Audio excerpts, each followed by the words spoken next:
Hello, and welcome to this talk by Sophia Adams on the Havering hoard. This was presented to the combined Hertfordshire and Archaeological Societies in February 2021.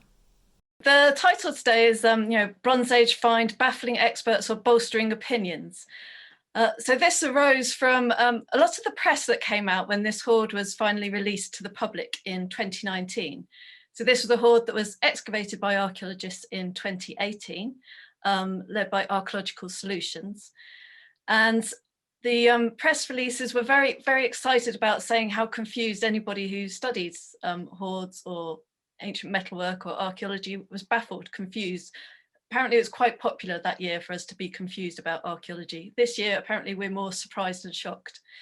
I wouldn't say we're baffled. I'd say really, as a hoard goes, a late Bronze Age hoard goes, it's not particularly exceptional. We get a large number of these with bits of objects and complete objects in them. But there are some exceptional features about it. And one particular exceptional feature for a hoard in Britain is that it was excavated. It was found during an excavation rather than as metal detecting survey. So this little video here is us being baffled. You'll be able to see that if you go to the exhibition that's at the Museum of London. So what's in this hoard or hoards? It's what I call 4 caches, although I do tend to refer to them as hoard 1, 2, 3 and 4. They're grouped here in the pictures on your screen. In the middle, you'll see where I laid out just 2 of the hoards when we were trying to compare and see if any of the pieces matched up. Now, we don't have a single matching piece in this hoard. So we have bits of swords, we have whole axes, we have bits of axes, we have all sorts of bits and pieces, but they don't rejoin to each other. But we do have some interesting comparisons across the 4 hoards. So where are we? For those of you who are visiting us from elsewhere in the world, I noticed we had, was it Copenhagen? We have Andrew Reynolds in Wales. Will you count elsewhere in the world? Luis Almada, hello, over in Spain. So we are down here in southeast of England at Havering, which is on the edge of the east edge of London. For anyone who's interested, I'm currently talking to you from down here in North Kent, although as you'll see, I do work for the University of Glasgow. So I'm focusing the talk today about this late Bronze Age period, which is when the hoard has been dated to, and really towards the latter part of that period. So we've got through the Chalcolithic, people have learnt to use copper. We're now into the Bronze Age where they're combining their copper with tin, typically about 10-11% tin with sort of 89-90% copper with a few trace elements in between. They've gone from having very simple flat axes to developed socketed axes, and we've gone from shorter to longer swords that you can slash rather than just stab with. So the actual site that it's located, the hoard was found at, is Wennington in East London. Anybody who ever gets the high-speed train from Kent up into London, it runs along the coast here, and you can actually see a small church sticking up, which is Wennington. So it's called the Havering hoard because this is the borough, London Borough of Havering. And as you'll see from this map here, it's set in a busy Bronze Age world. So there are a lot of hoards, hoards being collections or assemblages of non-ferrous metalwork at this time. And also in this area, it's not precious metal. We don't tend to have gold or silver on the whole from this period in this area. That tends to be bronze and copper. Sometimes it's large collections, sometimes it's just a couple of pieces. So this one here in Havering is found not far from a couple of others, Aveley and Gray's Thurrock. We also have 2 very well-known settlement sites nearby, Southhorn Church and Mucking North and South Rings, you may have heard of. And at both of those sites, as the star indicates, have been found clay moulds. So at this time, we're having our bronze metalwork cast in either clay moulds, stone moulds, or bronze moulds. Yes, that is moulds made of bronze for casting bronze things in them. Works very successfully.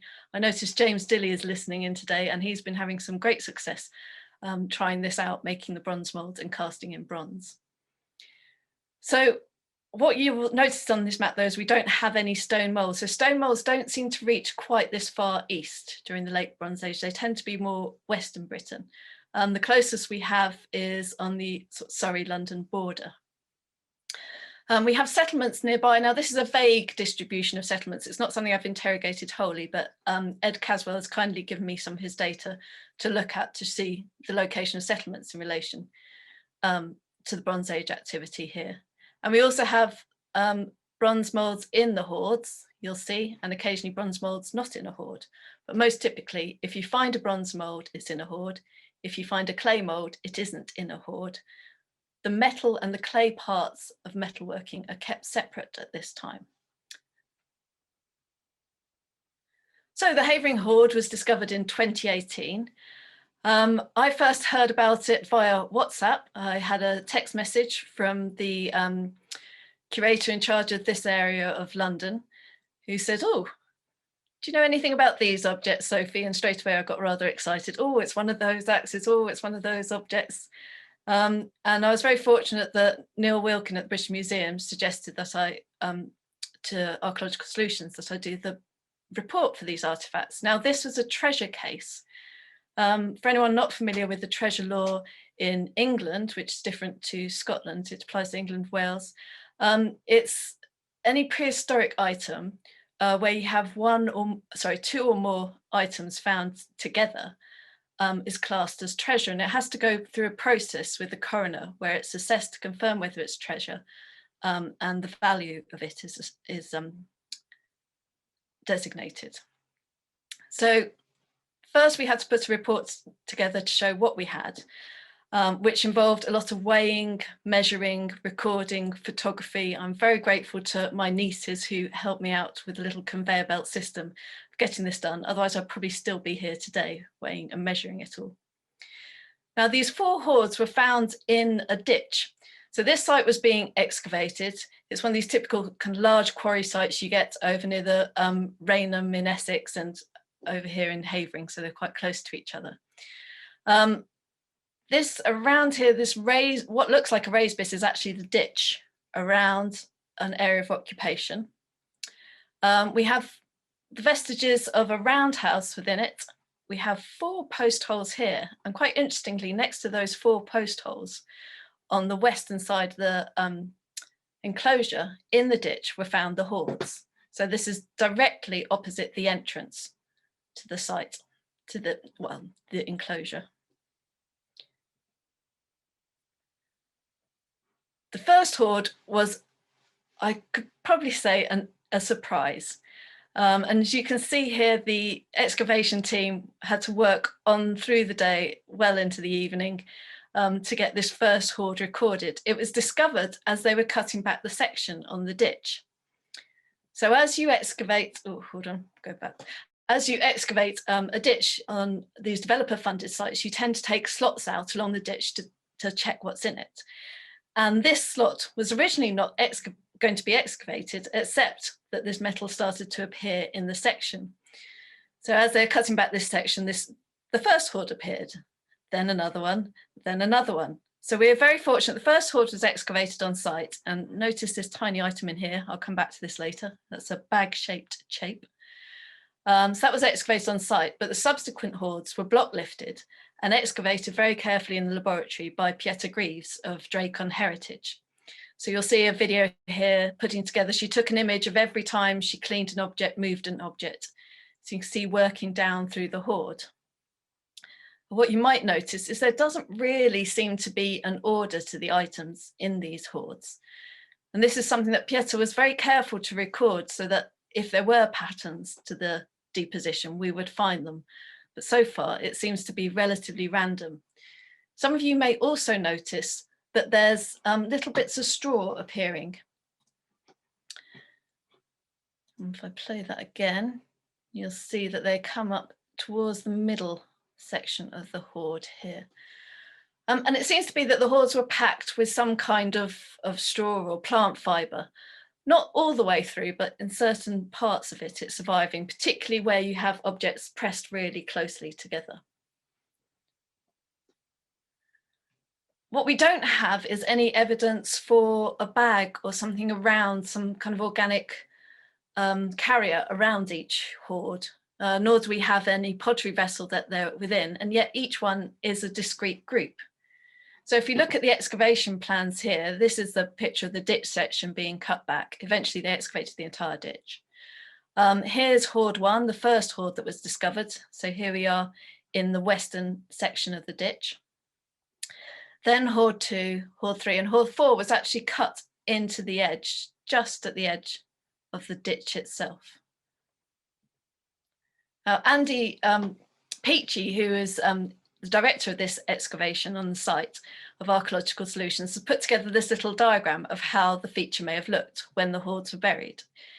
A cross section showing you here that there was an internal bank inside the enclosure, and that had eroded. It was much bigger originally, and the ditch was originally V-shaped, and it had eroded into the ditch. At some point after this side had eroded, so sloped inwards, a pit appears to have been cut and the hoards placed in it. Maybe not in the order we've numbered them, we've just numbered them in the order that they were found. So you can see they're not all in a line, they're all in a group together, looking like a line in the section there.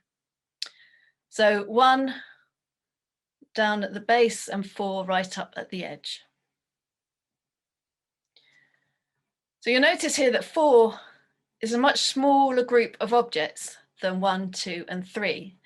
The first 3 hoards are very similar in size, weight, composition. So one question is whether hoard 4 was originally the same size, and actually it's been truncated by later activity at the site. We don't have any floor levels at this site. We're really working below original floor levels. So perhaps at some point in the past it had been damaged, spread out, and the objects had disappeared. None of them were found during the excavation spread elsewhere on the site, so we can't confirm that. Or maybe this was actually one collection that somebody came back and took some items from, perhaps in the past. So what have we got? 453 items. Now there's a bit of a competition going on between the different finds liaison officers about who has the biggest hoard. If you go by the number of items, Havering is the biggest hoard in the southeast for the late Bronze Age. If you go by weight, it isn't. Bourton Malaby is much bigger because that weighs 64 kilos, whereas Havering only weighs 45.3 kilos, and it will weigh less once it's been fully cleaned. So what's happened so far is Pieta carefully brushed off the soil of all the objects, but she didn't clean out the sockets of all of them. So a small group were carefully conserved and made in a condition, or prepared in the conditions that they could be displayed in all their glory. And the others are left with still some coating of soil on them, which is useful for if you want to do any further research. They haven't been interfered with too much. But that does mean you have objects like this example here, SF388. So these are the finds numbers. This is an axe.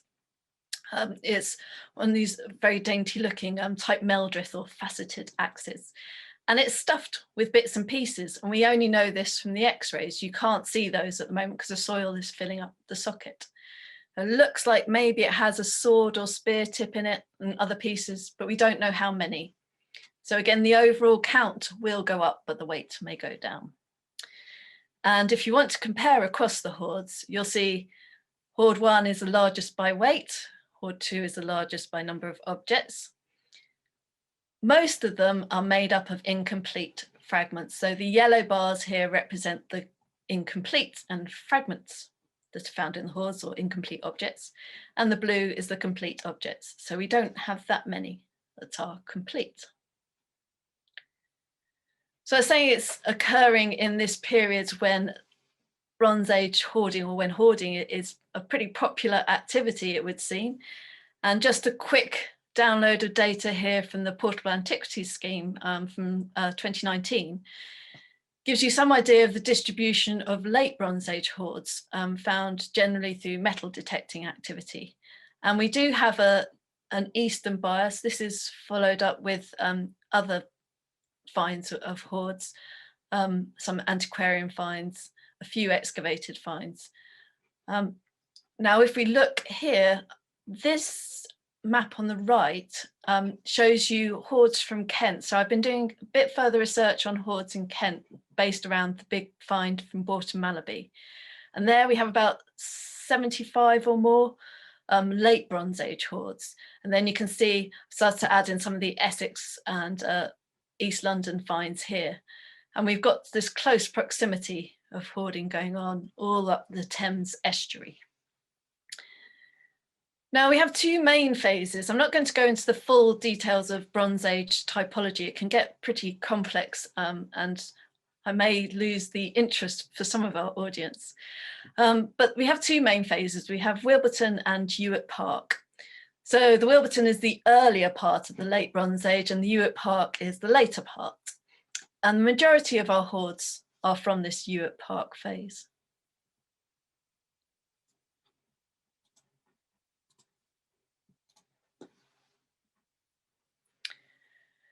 So this is a comparison of the data from France. Francis Baudin has kindly shared his PhD data with me. He's very frantically writing it up as we speak. And this shows the number of relatively contemporary hoards we have from France. Beautiful mapping showing not only the quantity of the hoards, but also the quantity of objects within them. And you can see that along the coast in France, along the rivers, again, we have these large distributions of finds. If we were to add on all the hoards on the south coast of England, we'd have this interesting pattern that we'll be able to explore further and look at these cross-channel relations. Certainly, it seems to be the same activity going on either side of the channel. One advantage they have in France is that a lot more of the hoards are discovered through excavations, through development projects. So there's the contextual information. They also seem to be less disturbed by plough damage. Maybe it's just fortunate the ones that they have found.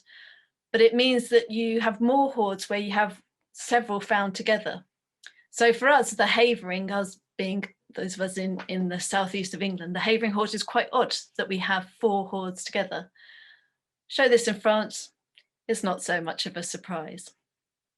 We also have similarities in the way that things are gathered together, the types of objects, the condition of them, even how they're treated before they're put in the hoard. So when I talked to you earlier about our axe here with things stuffed inside it, we also find axes with bits stuffed inside them in France and elsewhere in continental Europe. The hoard here from Borstal in Kent, you can see that this again has items tightly packed inside it. Now, one suggestion is this is a very practical feature. It's designed so that you fit lots of metal together for when you put it into the crucible so that it will melt easily. You're putting your greatest weight of metal together in one small space. Certainly the size of the pieces that we're finding in the hoard would fit comfortably in a Bronze Age crucible. We haven't found any complete ones in the UK, but what we've been able to reconstruct suggests they're fairly large vessels, and they're also frequently repaired.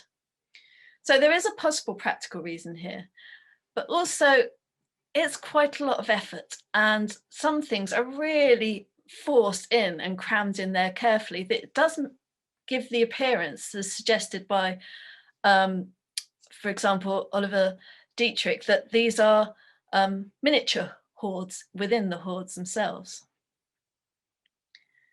So I'm going to talk through the dating and some of the examples of objects that we have in the hoards. And then at the end, we'll have a think about why it's all there.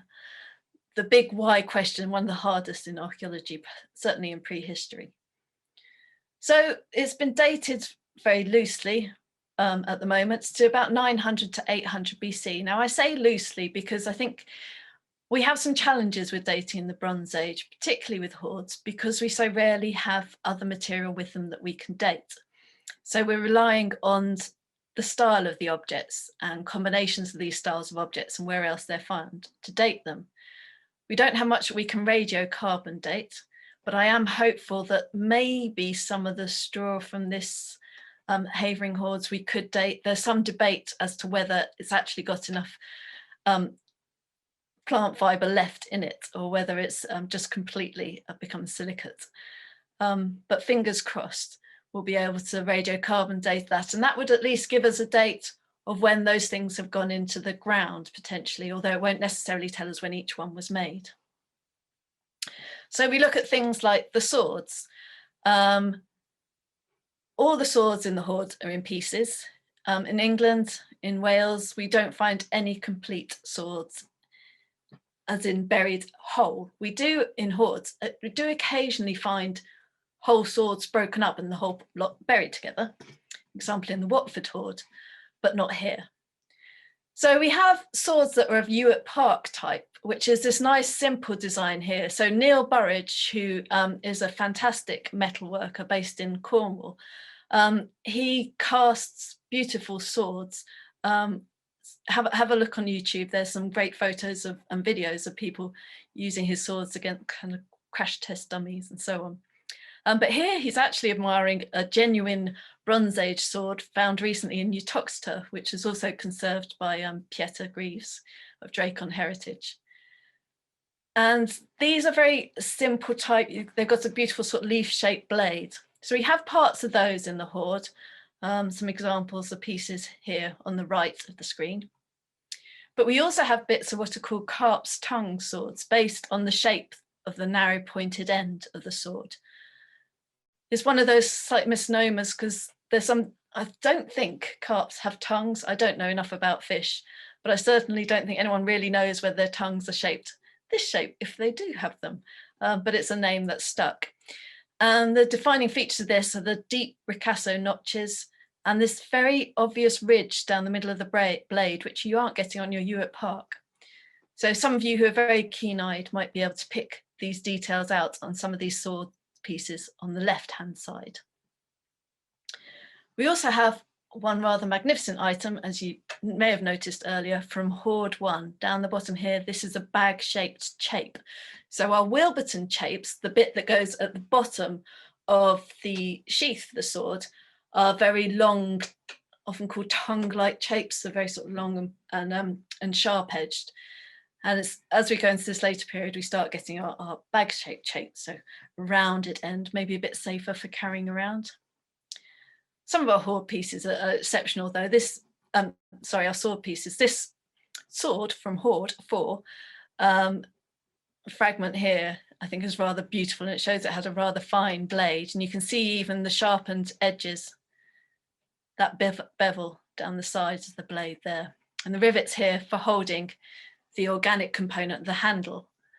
In fact, in this piece here, the rivet is still in place, which is quite intriguing because it suggests that the organic handle part was broken off it, rather than the whole thing wrenched away completely. Apparently also rivets in swords hilts is quite common in France.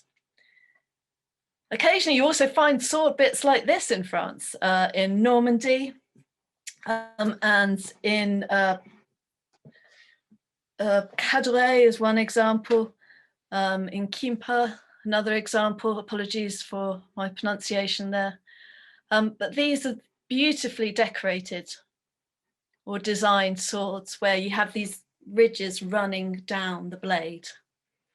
You can have quite gruesome ideas of if the sword was used, how it would help fluids run down that blade there. But again, we only have one piece, but it's been purposefully broken, or at least it was hit hard, probably heated. Now, research by Matt Knight to test how a lot of these Bronze Age objects are broken has found that to be able to get the breaks that you see, there's a very slight bend on it. You tend to need to heat the metal first, and then you can hammer it and it smashes in this way. There are slightly different ways that some of them are broken, but there certainly seems to be a purposeful effort to it. So we have swords that would be recognised in France or in southeast of England being broken up here and buried, broken up at Havering perhaps, broken up before they got to Havering. And we have our beautiful little chape, a tiny little object, and surviving in it, this for me is very exciting, is a little metal rivet surrounded by this little wooden dowel. So the picture here is expanded under the microscope. So we have a tiny bit of organic surviving in there. And again, this is quite intriguing because if you had the rest of the shape up here, or sort of the sheath, sorry, maybe made of leather, has that rotted away? Has that been pulled away? How has the little rivet managed to stay in place? Here we have some beautiful x-rays by Drake on Heritage, again showing this is our bag-shaped shape, and there's the little rivet or dowel in the middle passing through it. Other items we have here is a tanged razor. We have this large sort of decorative button-like object with two little strips on the back, loops that you could pass a strap through. We have a chisel. Incredible items. And spearheads. We have one of the less usual type of spearhead found in the late Bronze Age. It's these, they're hollow all the way through and then barbed at the side here. Quite beautiful, that one. And this on the right, your more typical leaf-shaped spearheads, your type Ls, from Richard Davis's typology. But this one has been beautifully decorated. So Pieter has carefully cleaned this up. And you can see, well, it depends what your idea of beauty is. If your idea is perfect lines, machine wrought, maybe not. If you like the imperfections of human hand making a decoration on your object, then like me, you rather like this piece. And there's little indentations, little V shapes. You can see they've even decorated around the hole that would have been used to hold the haft in place on the spearhead. So I've been talking about swords and spearheads and axes. We also have ornamental ornaments, things like bracelets, these button-shaped objects, strap fittings, very, very loose terms for describing metal parts that seem to go over organic straps. We don't have any of the organic components. We don't have any of the wooden handles. Our main items really are axes. So I haven't put all the different objects here on the table, but it shows you just the comparison of axes to swords and spearheads in terms of both the quantity and the percentage of each hoard. And you'll notice that the percentage of each hoard made up of axes is really fairly close. And this pattern is again seen across the southeast. It makes me wonder about axes and their quantities. Is this just representative of the amount of axes that would have been use on the whole? Did most people have access to an axe? Were they a relatively common possession? They certainly seem to have been if we base it on the hoards, compared, for example, to spears or swords, or they're an item that needs to be replaced fairly frequently. We look here at hoard 1, for example. We do find some slight patterning in how the objects are put in the ground, and at the top with the axes placed carefully on top there. This little item here with the loop, this is an end-winged axe, so a type that's often referred to as a continental type because they're more commonly found on the continent, but actually we're finding them appearing far more frequently in hoards in the southeast of England again. Suggesting that it's not such a simple situation. And we even have moulds for casting end-winged axes found in the Bourton Malaby hoard in Kent. Further down the hoard, we have large pieces of ingots, we have our chape, we have bits of spearheads. It's a bit more jumbled, but this really seems to be the only hoard that was organised in this way. So axes are our most complete items. They take up a large percentage of the hoard. We have different types. In the middle here, this section is all these faceted or type Meldreth axes, which I think are very elegant ones. You have your plainer types over here on the left, some with a double ridge on the socket, some with only a single ridge. Most of them showing evidence for use and damage. This one's not so clear whether it's ever really sharpened for use. And this one, although it's broken, again, it doesn't have the blade that occurs from keep sharpening and reusing your axe. And then we have ribbed axes of varying sizes and form, and axes here that are decorated with a sort of wing shape. And the wing shape is almost reminiscent of the wings that you have on these end-winged axes. Again, this one with a quite brutal break on the blade there. And then we also have lots of bits and pieces of axes in case anyone's worrying about the bits and pieces. So we seem to have strong evidence for woodworking occurring in the close vicinity of where this hoard was buried, or at least where the hoard items were collected. On the left here, Damien Goodburn has given me a photo of some of his axes that he uses for replicating Bronze Age woodworking, including making a replica of the Dover Bronze Age boat. And he is very precious of these, understandably, because they're a tool that he uses. But he also insists that you have to be really careful with the blade because it's quite easy to damage it if you accidentally hit it against something hard. So the suggestion is that you would need to keep these wrapped up or carry them very carefully. So some of the damage we're seeing may just be people being slightly careless. But other damage, Damien was saying, from his experience using axes, it doesn't seem to be something that's an accident, something that's occurred through using the axe. It appears to be something that's been very deliberate. They're getting rid of the cutting edges. Perhaps they're getting rid of a sharp edge, so when you gather your objects together, it won't be so dangerous on your hands. Or perhaps they're actually killing these axes. They're taking away the vital part of the axe's use, the cutting bit. If we look at the x-rays of some of the axes, you'll see that although they have been used and they have been repeatedly sharpened, there's still a fair bit of metal left at the blade end, which would have allowed them to be used for longer than they have been. Yes, some of them are fractured slightly, missing the loop. Some of them obviously completely fractured. Others of them are slightly porous, so maybe they're a weaker casting. Some of them, the core wasn't placed quite even, so one side is very thin. So some of them may not be the best axes to keep using, but certainly there's some use life left in these axes, and yet they've ended up in the ground. Hoard 2, yep, lots more axes again. But there's also some other interesting items in the middle of the hoard here. Middle by how I've laid them out for the photograph. This has nothing to do with how the finds were placed within the hoard. In fact, each hoard has a few items that aren't found in the other hoards, with the exception of the poor little hoard 4. So hoard 2, we have this piece here. It's part of the blade of a sickle.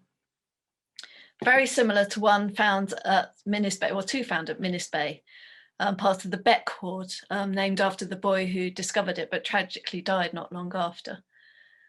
So these are very simple sickles, and you have a tang and a rivet here for attaching it to a handle. Here we have evidence of them potentially cutting crops, perhaps even reeds.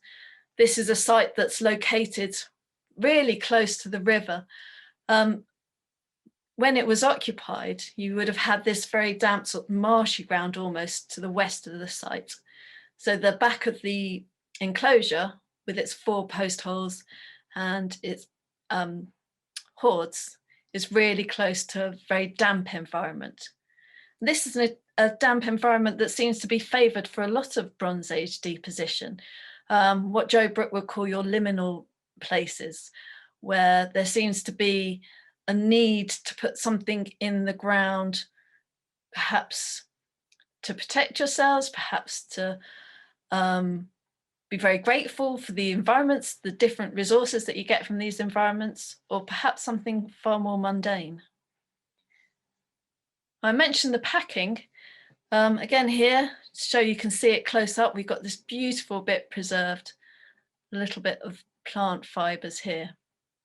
We don't yet know what specific plants they are, but we do have evidence from other hoards of tree bast being used for example, stuffing axes or for wrapping clay moulds. So they're certainly using plant fibres in different ways, and tree bast was also used to make fibres for making fabrics at this time. A lot of people talk about these hoards as being founders' hoards or metalworkers' hoards. So what about the metalworking evidence? Well, a project I completed recently with Joanna Brooke and Leo Webley, we looked at the excavated evidence for metalworking sites. What could we actually find that was evidence of bronze casting specifically going on at the sites? And it's actually quite difficult for the Bronze Age. We don't often get furnaces or other features with copper prills in it that show us for certain the metal was being melted there. Most of the time, our best evidence is collections of clay molds, pieces of crucibles, or the metal debris, the metal molds, bits of casting waste. What we were finding is that, as I mentioned earlier, the clay components, so the clay molds, the clay crucibles, were found near where people were living at settlements, but the majority of the metal remains were found away from settlements at hoards. Again, Havering's a bit odd here because we've actually got our hoard right next to our settlement. But it's been put in the ditch when the ditch is partly infilled. So it's certainly a late stage of activity on this site. Does it suggest that perhaps we're getting towards a stage of abandonment on the site?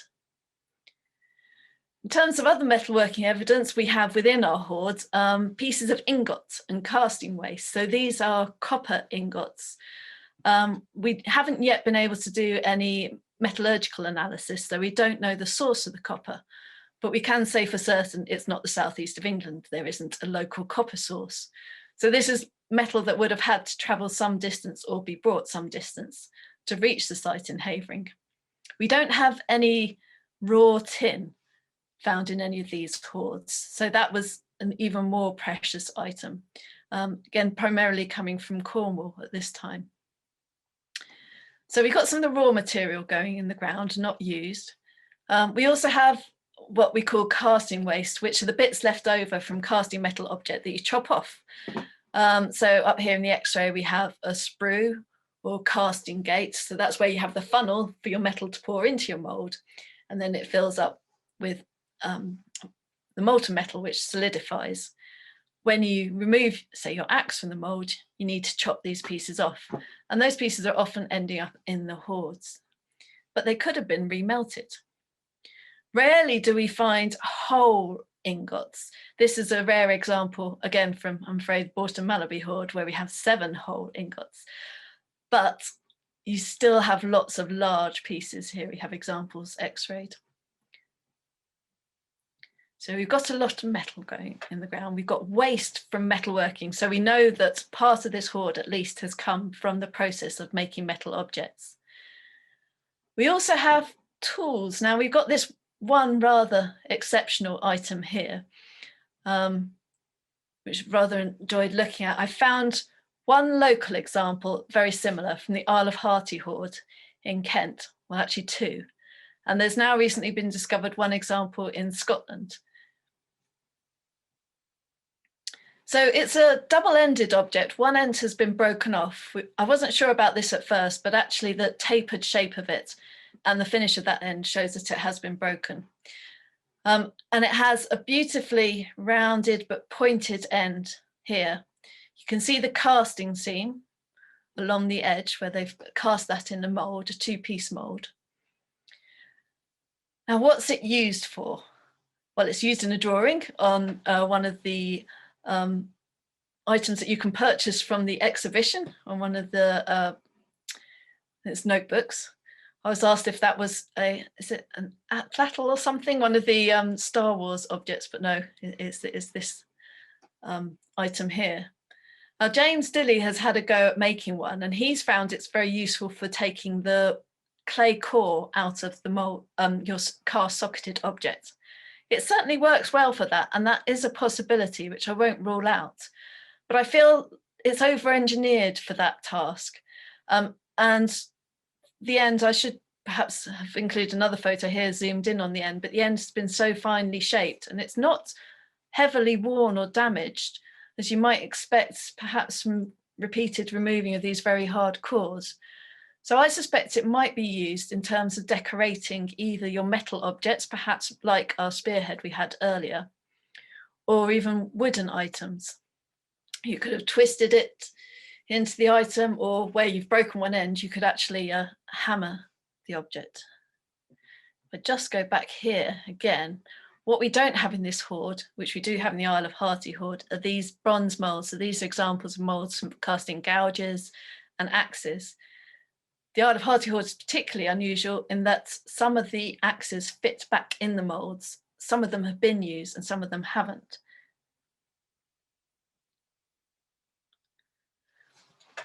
Back to our mini hoards, we even have items shoved in and squashed into bits of axes. So this little circular button here, I noticed Andrew Reynolds is listening in and he may recognise it. We have examples, similar examples from hoards in Wales. Apologies for my pronunciation, but Llanglwig hoard, possibly in Anglesey, is one example. And that hoard also contains a razor very similar to our example from Havering.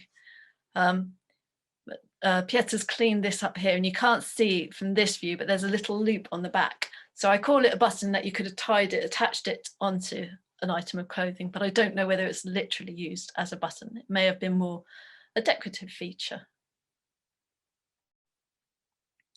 So looking down here at hoard 3, now I'm not going to go individually through every item in every hoard, but I'm just picking out a few highlights. And in hoard 3, we have some items here that again reinforce this connection with France. And one is a particular rare object for Britain. It's what I've called a chariot, or is sometimes called a rain ring. So these appear to be items that were attached to chariots for the rains to pass through. So this is an unexpected item for a lot of people, in that horses were being used at this time in the Bronze Age. One of the big problems is that we're not really getting much in the way of complete evidence of chariots at this time to confirm it, but the shapes are matching those of slightly later chariots where we find them in burials.